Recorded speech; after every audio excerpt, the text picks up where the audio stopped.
Okay, 2020 sucked a lot. It was kind of scary when comics stopped coming out for a few months in the spring, but we got through it. Of course, there are more important things happening, but we'll just stick to comics right now. A lot of good comic books came out, eventually.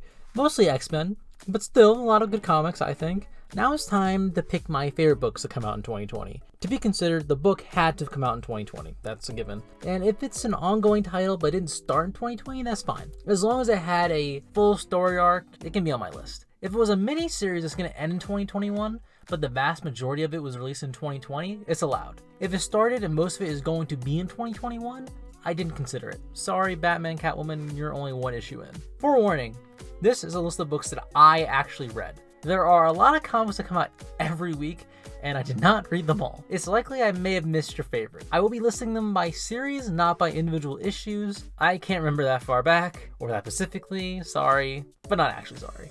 Just honorable mentions, the worst comics I read last year. There are 2 books that I read that I did not like by the time they were finished, though I finished them, so I guess you could say I'm a glutton for punishment. Batman, The Adventure Continues, and Dark Knight's Darth Metal, or I said Darth Metal, it's Death Metal, and they have to be mentioned for being so disappointing. I absolutely love the creative teams on them both. I honestly think they started out pretty great. As a continuation of Batman the Animated Series, written by V. Paul Dini, an original writer on the show, I was so excited for The Adventure Continues. It was introducing characters we never saw in the DCAU shows, like the Red Hood and Deathstroke. I was so excited, and it was a good read for the first few issues. Then we got into a lot of plot holes that stopped being funny and just felt lazy. There were a bunch of mischaracterizations and stupid excuses to get characters cool costumes because they had a toy to sell. Worse than anything is how they tried to explain Jason Todd fitting between Dick Grayson and Tim Drake in the DCAU. This story added nothing new. It's yet another Red Hood origin that doesn't get Jason Todd. These stories never remember what he was actually like when he was Robin. Like the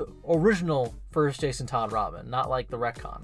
He was the nice Robin, not the angry kid they make him now. The fact that he was the nicest Robin is what made his death so tragic. Worse than that, they dragged it over so many issues and retroactively made characters worse from the show. I just can't like anything about it besides the art, which does look just like the show, so that is one thing in his favor. And I can say similar things about Dark Knight's Death Metal.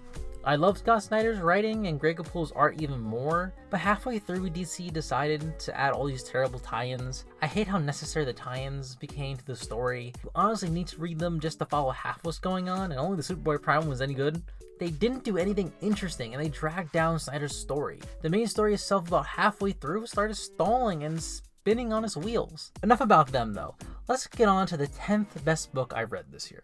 Number 10, Wolverine by Benjamin Percy and Victor B. I can't say his last name, I'm not gonna embarrass myself like that. He's the best there is at what he does. And what he does is be mean, hate himself, beat people up, and look great while doing it. This story isn't a complicated one. Wolverine is being Wolverine as he does his best to protect Krakoa and mutant kind, just like an X-Force. Just solo, mostly solo. I won't lie, if you don't like Logan's usual angst, you won't like this book. I don't mind it because writer Benjamin Percy has twisted the drama that surrounds Logan to breathe new life into the character. There's also 2 stories going on in the book simultaneously, at least for the first arc, and this is what allows him to do that. In one story, Percy adds needed depth to Logan's self-loathing. It's less about his past and more about the now, where he's again been mind-controlled and turned into somebody's weapon. It's a far more sympathetic tale, and it's easy to get behind the violence that comes with the Wolverine. But that's not why I love this book. Why I love this book above most others I've read this year is simple.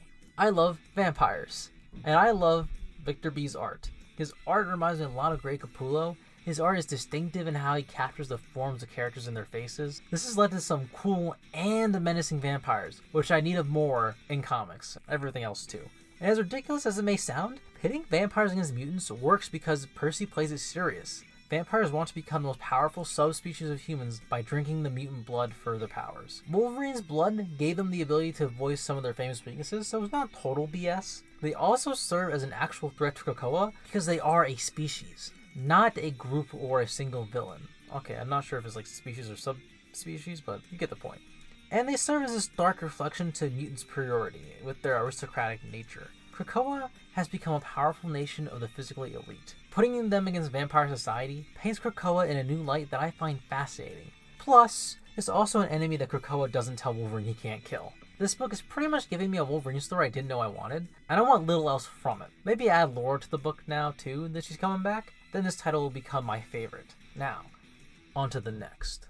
Number 9, Batman 3 Jokers by Jeff Johns and Jason Fabok. This is going to be a controversial pick, even for me, like internally, because I think most things about this book don't work. The book's main conceit that there are actually 3 Jokers doesn't work. It doesn't make sense how Batman wouldn't know there's 3 different Jokers. Plus, there's no real conclusion to who or what the Joker literally is. Like, worst thing about it is that there's only one Joker by the end, and it's the one we've been reading about for the past few decades. So nothing is new, nothing has changed. Or maybe. At the same time, the moment-to-moment story of Batman failing to be a better father to Red Hood, and Red Hood failing to overcome the trauma he suffered by the Joker, is just gripping. Johns is a master of dialogue-driven tension. Having Batgirl try to help Red Hood, a fellow victim of the Joker, is almost put to his full potential. There are so many small moments between Batman, Red Hood, and Batgirl that I still think about, and the ways that the Jokers target them is both harrowing and tense. At the same time, writer Jeff Johns clearly doesn't like Jason Todd as the Red Hood. He obviously tries to undo Jason's character development by having him weirdly ogle Barbara as Batgirl. It's one example of the good built or surrounded by bad. Another is the book's climax. The Joker tricks Batman to forgiving the man who shot his parents. He essentially tricks him into letting go of his trauma. It's this impactful scene that moves Batman forward as a character and makes him more human. It's even punctuated by Jason Fabok's jaw-dropping art. In one moment, the theater that his parents were killed next to literally falls apart the moment Batman forgives his parents' killer. At the same time, this whole resolution wasn't built up at all. The killer of Batman's parents, Joe Chill, is little more than a footnote for the first 2 issues in the story. I don't even think he's mentioned in the first story, now I try to remember. And let me remind you, there are only 3 issues that make up the story. So 2/3 of it barely mention the main conceit of the resolution. There are so many good things that are flavored with bad, and there are tons of things that don't make sense. This book survives off of good moments that aren't earned, but these moments make the book for me. So much so that it has to be in my top 10. Having Batman see that Joe Chill was just down on his luck when he shot his parents allows Batman to grow. The Joker now being able to be Batman's worst trauma is genius. It just wasn't earned. The only thing undeniably good is Jason Fabok's art. He's a tour de force here. Everything he draws in this book is amazing, deserving of an award. He outdoes Gary Frank's dedication to realism without delving into the uncanny valley. This dude deserves an award for giving his all when Johns didn't. Number 8 is X-Men Fantastic Four by Chip Zdarsky and Terry Dodson. In my review of this comic, I call it the best comic book crossover event so far from that point in the year. While I don't think that's true by the year's end, it's still pretty fantastic. Chip Zdarsky gets to the core of every character in this book, save for Sue Storm. The way Zdarsky captures the Fantastic Four and the X-Men reminds me of how Tom Taylor captures the core of DC characters. Every interaction is gold, and the conflict around Franklin Richards is both intriguing and gripping. To be ripped between what you are and the family you come from is a real conundrum. It makes Franklin into an interesting character in a way he hasn't been since Dan Slott took over the Fantastic Four. The X-Men and Fantastic Four have this real back and forth that doesn't just devolve into, the X-Men aren't heroes anymore. God, why are the X-Men such jerks now? Zdarsky treats every character here with respect and depth, which is amazing with how many characters show up here. And Terry Dawson's art is great. I'll admit, it's weird how Emma Frost and Sue Storm kind of look the same in the face, but that's alright. I like his art style more now than when I first read it. He adds character and expression, but his style never creates this dissonance between the humorous and the serious tonal shifts. So for more on this book, check out the video review I did for it. I don't want to go over what I've already said. Number 7 is X of Swords, which is by many writers and many artists. X of Swords is technically the first official crossover between all of the X-Men books. Usually with crossovers, I end up hating them because I have to pick up a book that I don't normally read. They always interrupt the stories I actually want to read. That being said, the team leading the X-Men clearly have taken this common and popular critique to heart. I say this because all the books that are a part of this crossover lead into X of Swords perfectly enough.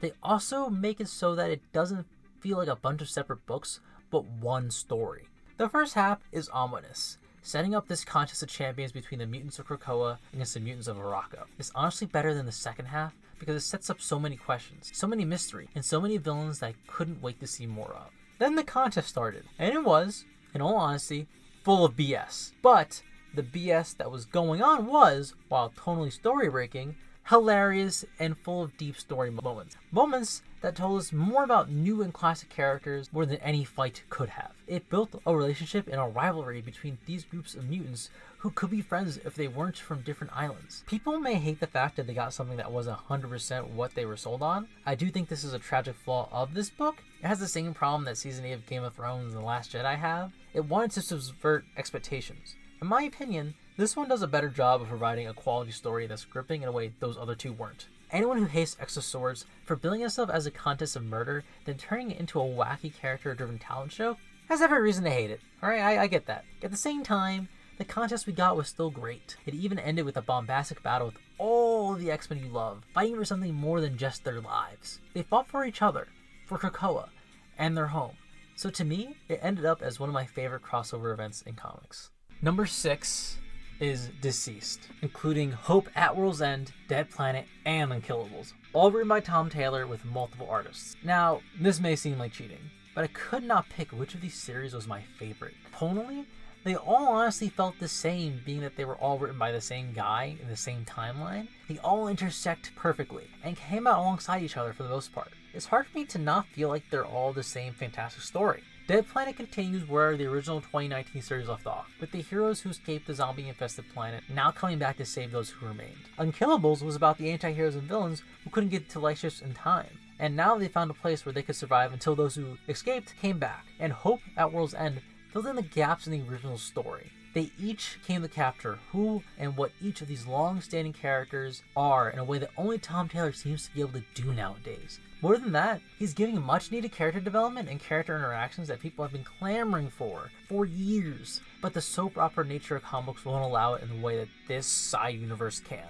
Seeing Damian Wayne stop being a little snot-nosed jerk and getting Stephanie Brown back as Robin was cathartic. John Kent becoming the Superman his father always wanted to be, and being the symbol no one else thought another could be, was emotionally fulfilling.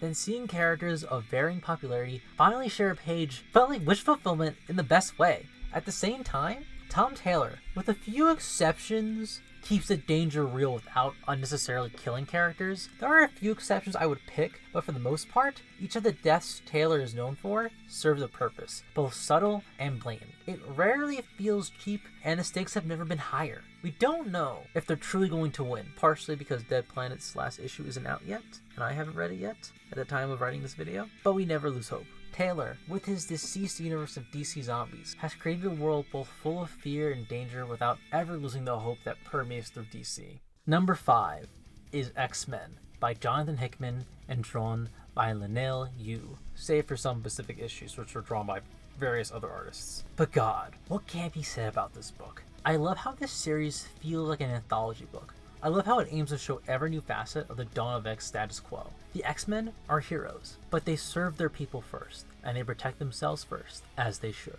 Mutants are developing their own culture, their own customs, new ways of life, and they're happy doing it. Except Wolverine, but that's to be accepted. This is a comic both about learning oneself, but also about healing oneself. Mutants who had their powers taken away are getting them back. Mutants who died before their time are being resurrected and reunited with their loved ones. People who for the most of their lives didn't know the meaning of safety now do. It's hard to say what this book has been about in 2020. The best way I can put it is that it's been about the mutant people through the eyes of Cyclops, the leader of the X-Men. It's a book dedicated to giving us feelings of catharsis for characters who have done nothing but suffer all of their lives for being born a certain way. The dialogue is written to make you think, but also to make you understand how characters feel. Not everything is hunky-dory, but there's also no unneeded drama, just living and defeating those who think they can take that away. And then the art is just jaw-dropping gorgeous. I'm sad that going to 2020, artist Leinil Yu will only be doing the covers. He's given us so many gorgeous panels over the last year. Before now, I believe Jim Lee was the most quintessential artist when thinking about what the X-Men should look like. Now I think Leinil Yu has properly and accurately redefined them for the world they live in, and who they should be now. Read this book. If you only read one X-Men book, or even one Marvel book, read this book. It's not my favorite, considering it's number 5, but it's the one that will make you understand who the X-Men are. And compared to the other titles, the other ones are a bit more niche, This one's general and this one's easier to get into. Now, number 4 is Injustice Year Zero by Tom Taylor and drawn by Roger Antonio. I hope I said that right. This book is the best argument as to why Tom Taylor should be writing the mainline Justice League comic. The characterizations, the interactions, the history, and the clear love for DC current and past is why Deceased is so successful, and the same is true tenfold here. This is what we would get if Tom Taylor wrote an arc of Justice League. No zombies, no superhero civil war, just heroes versus villains, and he told a tale that just rips the heartstrings with tension and payoff. Giving the Joker a mind-controlling magical amulet sounds like an idea ripped straight from a 70s cartoon. But Tom Taylor treats it as a real danger without ever going too far. He balances the wacky with the serious. He even brings in lesser-known characters like the Justice Society. With a single issue, Taylor establishes what these older heroes mean to the heroes of today. He's the best at making you care about the characters even if you don't know them in a single issue. The art by Antonio is pretty good, but I'd be dishonest if I said I was writing home about it. It has a similar feel and energy to what Bruno Redondo did during the original Injustice comic, and this was a prequel to that. It captures a bit less detail, but I personally prefer it. It doesn't add unnecessary details, which led to some pretty horrendous panels in the original comic. Some were so bad, DC changed them for digital and trade releases. Antonio is able to make the lighthearted moments feel lighthearted, and the serious moments perfectly so. Antonio's art style fits all the characters he draws, making his takes on them memorable, but also original. God, Brian Michael Bendis' new Justice League book looks like it should be written by Tom Taylor. Number 3 is X Factor by Leah Williams and art by David Baldeón. Now, I know I said that Hickman's X-Men is the comic I would recommend if you could only buy one Marvel comic this year. That doesn't make it my favorite. X Factor is more niche. It's a title about a weird ragtag group of X-Men characters investigating mutant deaths after they've conquered death as a species. Sure, every mutant who dies can come back to life, but it's not that simple. The Five have to know that the mutant who is dead is actually dead for sure for the resurrection protocols to work. Otherwise, they could create a mutant body, give it a person's memories, and end up having two of one person. There needs to be a team who finds out if someone is really dead, how they died, and if they can be resurrected. A team called X Factor is perfect for that job. Every person on the team, save for Northstar and Polaris, who are the team leaders and powerhouses, have a different way to investigate. They make murder mysteries entertaining again with how mutant powers like telepathy, multivision, and pheromone control can get information and clues. And that's not even my favorite part. My favorite part is Williams' writing and characterization. She pretty much reinvents these characters, but my favorite part, and I don't really know why they're like this, but they're really sassy, and I love it. No issue wastes a moment to illuminate a cool character dynamic. It can be Northstar and Daken's rivalry throughout the first arc. It can be one issue of Prodigy and Eye-Boy having fun with Prodigy's deep man voice. Maybe another arc has Polaris and Rachel Gray being the best besties in comics. It's just funny and fun. I love Hickman's X-Men. It's super serious, it's artful, tactful, but it's got nothing on just how fun X Factor is. This book makes the team just hang out in their headquarters fun. Number 2 is Marauders by Gary Dugan and illustrated by many artists. I said before in my Dawn of X review that Marauders is my favorite X-Men book. I stand by that statement still. Kate Pryde, and don't call her Kitty, has slowly become the kid everyone looks out for to the hero everyone looks up to. Now, like any quality superhero, she's going through her coolest dude on the block phase. For Wolverine, it was becoming a samurai. For Batman, a ninja. For Storm, a queen. And now Kate is a pirate. You heard me, a pirate. I love pirates. I like them a lot. So this is perfect for me. And by the way, she has the coolest costume of Dawn of X, bar none. Don't at me unless it's of Daken. His redesign is a close second, but she steals the show as a classic X-Men with a classic X-Men crew of both heroes new and old and villains new and old alike.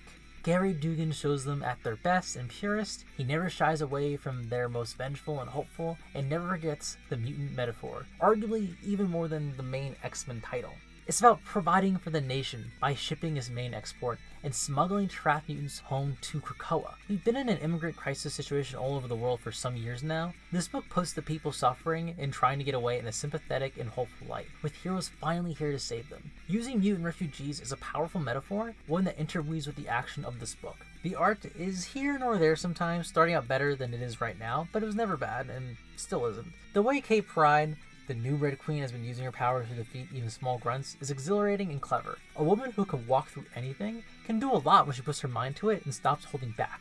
Marauders is my favorite X-Men book of 2020, maybe even ever. But it turns out it ain't my favorite book of 2020. But before I talk about like my favorite book of 2020, I gotta give out some honorable mentions to the books that just missed the cut. There were 4 books I really wanted to put on this list, but just couldn't. Some of which I may do a video on eventually, either a review or something similar, because they deserve some spotlight.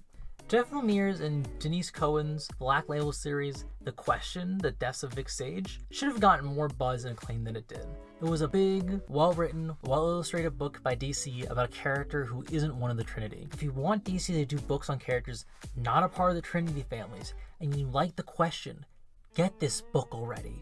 I could say the same thing about the Sandman Universe's Lucifer comic. The last sequel they did to the original and phenomenal series was great itself. It didn't capture the tone of the character of the original. That book was somewhere between the comic and the show, but this reboot is far more in line with the original series it follows, and it makes Lucifer a truly neutral character again. A character who, while infinitely powerful, uses his mind as his greatest weapon, and that mind never falters, even when it looks like it might. You're never a step ahead of the devil. Also, X-Men Empire deserves a shout out too. I did do a video this year on how it was better than it had any right to be. It's fun, has a lot of X-Men, and gets deeper than it has any right to sometimes. It's just not doing enough to reach into the top 10. Plus, being attached to an Avengers event just docks some points for me. And my last honorable mention is New Mutants. I feel like this series fell off towards the end of the year before it got a new creative team. Now I feel like it's back on track. It was never bad, it was always good to great, but that inconsistency and lack of really amazing highs keeps me from putting it higher than even my 9 or 10 spots. Though I fully expect it to be in my top 10 this year if the current creative team is allowed to run with what they're doing. But now for number 1.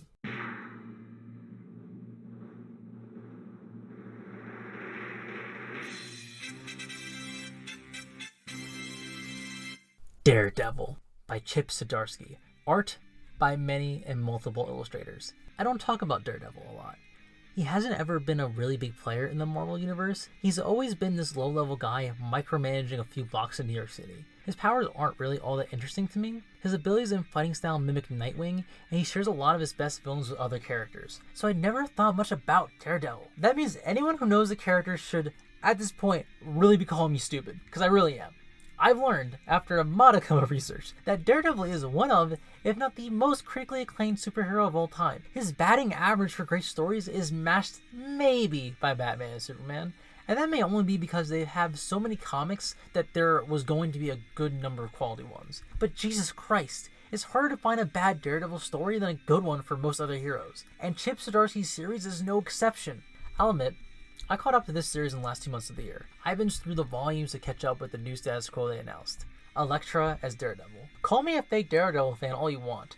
I only started reading it because of how sick Elektra's Daredevil costume is, and I'm so glad I did. To see Matt Murdock try and fail to come back as a hero is intriguing. To see him go through the pain and agony of failing and causing someone's death is humanizing. Seeing him struggle and fail to help people through normal means is satisfying. I don't think there's a bad issue in this run. There are bad issues in every run, but I can't name one in this comic.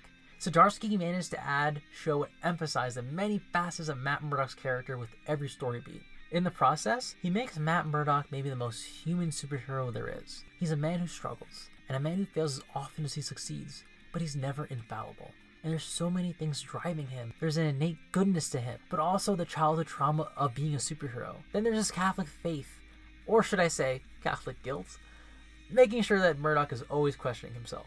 Zdarsky's dialogue is on point. One moment Murdock is a regular guy, next moment he's an analytical superhero, and at any other moment he could become a sheer poet without missing a single beat. I have nothing but praise for this book. Zdarsky's writing is so on point that I can forget about the revolving door of artists, which is usually pretty annoying to me. And after everything I've said, I haven't even mentioned the villains, specifically the Kingpin, who takes up nearly half of the book's scenes. Daredevil is the best comic book I read in 2020.